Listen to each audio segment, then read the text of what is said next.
Hello friends, स्वागत है आप सभी का अपने YouTube channel crack it exams by Sushant पर।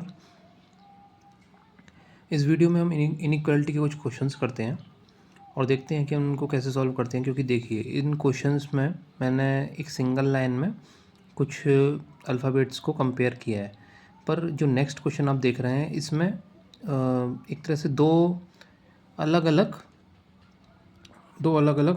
अल्फ़ाबेट्स का ग्रुप दे रखा है, तो उनको कंपेयर किया गया है। तो अब देखिए ऐसे क्वेश्चंस आते हैं। ये तो देखिए सिंगल लाइन में सबका कंपैरिजन हो रहा है, पर इसमें क्या कहते हैं, कुछ टर्म्स हैं कुछ टर्म्स नहीं हैं। जैसे कि मान लीजिए इसमें इन दोनों में अगर कंपैरिजन किया जाए तो आर आर यहाँ पे कॉमन है, बाकी पी क्यू और टी एस में क्या रिलेशन है यह हमें नहीं पता। तो इसका जो लिंक है इस क्वेश्चन का वो आर से ही पता चलेगा कि पी और क्यू टी और एस से कैसे रिलेट करेंगे, ये हमें आर ही बताएगा। तो ऐसे क्वेश्चन भी बहुत आते हैं बैंक एग्ज़ाम्स में। तो चलिए वीडियो शुरू करते हैं और इन क्वेश्चन को सॉल्व करने की कोशिश करते हैं। देखिए, ये स्टेटमेंट दे रखा है, इसमें a greater than b greater than equals to c less than d equals to e greater then equals to f। Single line में ही सारे अल्फ़ाबेट्स का कंपैरिजन हो रहा है। अब देखिए, a और d के बीच में हमें रिलेशन फाइंड करना है। तो a ग्रेटर देन b है, b greater than equals to c है और c लेस देन d है। तो देखिए ग्रेटर देन इक्वल्स टू और लेस देन का सिंबल आ गया, तो हमें नहीं पता कि a और d में क्या रिलेशन है, तो ये तो हमारा गलत हो गया। बाकी फिर e ग्रेटर देन c देखते हैं। देखिए c d और e इसको हम उल्टा लिखें अगर, तो e equals to d greater than c। इसका मतलब d ग्रेटर देन c है तो e और d बराबर है, तो e ग्रेटर देन c होगा, तो ये हमारा राइट हो गया। इसका मतलब ओनली सेकंड कंक्लूजन फॉलोस, ये हमारा करेक्ट आंसर हो गया। अब देखिए इसमें देखते हैं, क्योंकि बैंक एग्ज़ाम्स में थोड़ा लेवल ऑफ टफ कर दिया है। वो सिंगल लाइन में एक अल्फ़ाबेट्स को कंपैरिजन ना करके जनरली एक अल्फ़ाबेट से बाकी सारे अल्फ़ाबेट्स का लिंक जोड़ते हैं। जैसे इसमें आर से पी क्यू और टी एस का लिंक जुड़ा हुआ है, तो देखिए और हमें पी और एस को कंपैरिजन करना है, तो आप इस अकेले जो टर्म हैं, इन जो टर्म्स हैं इनसे आप कंपैरिजन नहीं कर सकते। आपको पी और एस को कंपेयर करने के लिए आर को बीच में लाना ही पड़ेगा। तो देखिए P greater then equals to Q greater than R, तो सबसे पहले तो पी और आर के बीच में रिलेशन बनाइए। पी ग्रेटर देन आर होगा, क्योंकि ग्रेटर देन और ग्रेटर देन इक्वल्स टू में ग्रेटर देन का सिंबल हम प्रेफर करते हैं। अब देखिए आर और एस का कंपैरिजन बनाइए। आर लेस देन एस है, देखिए एस ग्रेटर देन आर है, पर हम इसको उल्टा लिखेंगे तो आर लेस देन एस है।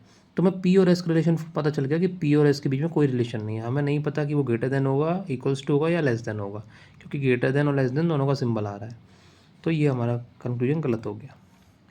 अब दूसरा देखते हैं, आर लेस देन टी। तो आर लेस देन टी तो हम यहीं से फाइंड कर सकते हैं। देखिए हमें पता है कि आर लेस देन एस है और एस लेस देन टी है, तो आर लेस देन टी तो होना ही है, लेस देन का सिंपल होगा फिर तो ये हमारा कंक्लूजन करेक्ट हो गया। तो सेकंड कंक्लूजन फॉलोस। ऐसे करके हम दो क्वेश्चन और देखते हैं। देखिए इसमें दे रखा है T greater than U greater then equals to W, यहाँ पे N less than W greater than V greater then equals to X, और हमें यू और एक्स के बीच में रिलेशन फाइंड करना है। तो अकेले इस जो अल्फ़ाबेट के टर्म्स हैं या फिर इन अल्फ़ाबेट के टर्म्स हैं इनसे हम नहीं फाइंड कर सकते, हमें यू और एक्स के बीच में रिलेशन बनाना पड़ेगा। तो यू और एक्स के बीच में रिलेशन बनाने के लिए हमें देखना पड़ेगा कि कौन सा जो अल्फ़ाबेट है वो कॉमन है दोनों ही जो टर्म्स ऑफ अल्फ़ाबेट है इनमें। तो देखिए यू डब्लू और टी, तो देखिए यू और टी यहाँ पे नहीं है पर डब्लू यहाँ पे कॉमन है, तो हम यू और डब्लू से लिंक बनाएंगे यू और एक्स का। तो देखिए U greater then equals to W, ठीक है, इतना कर लिया हमने। अब देखिए डब्लू और एक्स के बीच में क्या रिलेशन है। देखिए ये लाइन यहाँ से देखिए, डब्लू ग्रेटर देन है वी के, V greater then equals to है एक्स के। इसका मतलब डब्लू ग्रेटर देन एक्स हो जाएगा, क्योंकि ग्रेटर देन और ग्रेटर देन इक्वल्स टू में हम ग्रेटर देन का सिंबल प्रेफर करते हैं। दोस्तों आपने मेरे पिछले वीडियोस नहीं देखे हैं तो हमको आप देख लीजिए, तो आपको पता चल जाएगा कि ग्रेटर देन और ग्रेटर देन इक्वल्स टू में हम ग्रेटर देन का सिंबल प्रेफर करते हैं। उससे आपको कॉन्सेप्ट क्लैरिटी होगी और ये जो टॉपिक है इसके क्वेश्चन आप आसानी से बना सकते हैं। ये 5 क्वेश्चन आते हैं, एक तरह से फ्री के नंबर होते हैं, आप 1 मिनट में इनको सॉल्व कर सकते हैं।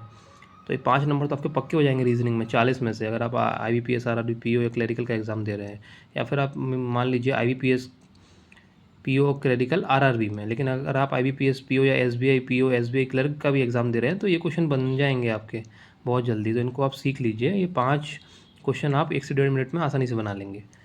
देखिए, तो अब ये हमारा रिलेशन बन गया। अब देखिए u और x के बीच में रिलेशन देखते हैं। देखिए greater then equals to, greater than और ग्रेटर देन इक्वल्स टू, ये 3 सिंबल आ गए, तो हम ग्रेटर देन का सिंबल प्रेफर कर लेंगे। u ग्रेटर देन x, ये करेक्ट हो गया। अब देखते हैं सेकंड जो कंक्लूजन है, w less than equals to t। अब w और t के बीच में रिलेशन फाइंड करना है हमें। तो देखिए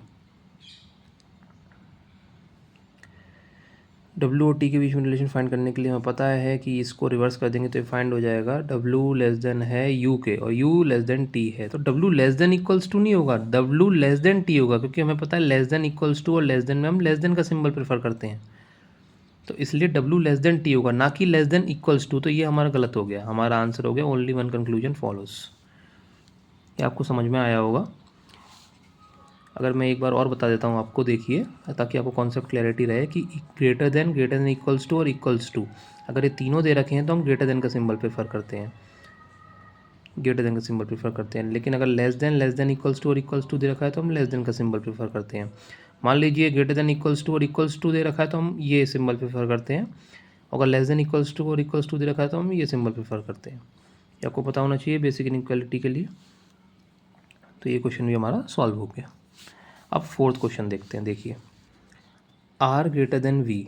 अब देखिए आर और वी, तो यहाँ पे देखिए इस वाले जो टर्म्स ऑफ अल्फ़ाबेट हैं इनमें क्या कहते हैं ना, एस जो है वो कॉमन है, तो हम एस से लिंक बनाएंगे आर और वी का। तो R greater then equals to S है, एस ग्रेटर देन यू है और U greater then equals to V है। अब मुझे एक बात बताइए, मैंने आपको ये ऊपर ही समझाया कि अगर ये सारे सिंबल को हमें देखना है, इसमें ग्रेटर देन आ रहा है, ग्रेटर देन इक्वल्स टू आ रहा है, तो हम ग्रेटर देन का सिंबल प्रेफर करेंगे, तो आर ग्रेटर देन वी होगा, ना आर ग्रेटर देन वी होगा। तो ये हमारा जो कंक्लूजन है ये करेक्ट हो गया। अब दूसरा देखते हैं, u less than V w। देखिए u greater then equals to v है और v less than equals to w है, तो हमें नहीं पता कि u और w के बीच में क्या रिलेशन रहेगा, क्योंकि ग्रेटर देन इक्वल्स टू का भी सिंबल आ रहा है, लेस देन इक्वल्स टू का भी सिंबल आ रहा है, तो फिर u और w के बीच में कोई रिलेशन नहीं फाइंड हो पाएगा। ये कंक्लूजन गलत हो गया हमारा, ओनली वन कंक्लूजन फॉलोस। तो दोस्तों देखिए ऐसे करके हमने ये क्वेश्चन कर लिए। आसान क्वेश्चन रहते हैं, आप इन्हें 1 से 1.5 मिनट में बना सकते हैं आसानी से, 5 क्वेश्चन आपके हाल बन जाते हैं। बस इस कॉन्सेप्ट को अच्छे से कर लीजिए, ये आपके मार्क्स को इंक्रीज़ अच्छे से कर देगा। चलिए दोस्तों, तो इस वीडियो को यहीं ख़त्म करते हैं। अगले नेक्स्ट वीडियो में हम इनइक्वालिटी के कुछ और क्वेश्चंस करेंगे। बेसिकली अभी तो हम ये क्वेश्चंस देख रहे थे सिंबल के हिसाब से, जैसे ग्रेटर देन इक्वल्स टू हो गया। अगर हम सिंबल को कोड में कन्वर्ट कर दें, मान लीजिए मैंने ग्रेटर देन को लिख दिया, इसको परसेंटेज लिख दिया, ग्रेटर देन इक्वल्स टू लिख दिया, कुछ और एक सिंबल @ लिख दिया, तो सिंबल के हिसाब से ये क्या होता है, कभी कभी मेंस में ऐसे क्वेश्चन आ जाते हैं, IBPS बैंकिंग एग्ज़ाम के मेंस में ऐसे क्वेश्चन आते हैं, तो उनको करने के लिए आपको मैं उसकी ट्रिक बता दूंगा, तो आप वो क्वेश्चन भी आसानी से बना सकते हैं जल्द से जल्द। चलिए दोस्तों, इस वीडियो को यहीं ख़त्म करते हैं। अगर आपको मेरा कंटेंट पसंद आ रहा है तो प्लीज़ चैनल को सब्सक्राइब कर लीजिए और अपने दोस्तों के साथ शेयर कर दीजिए जो लोग बैंकिंग, SSC या रेलवे एग्ज़ाम्स की तैयारी कर रहे हैं। रीजनिंग और मैथ्स के लिए मैं डेली वीडियोस अपलोड कर रहा हूँ। Okay, thank you.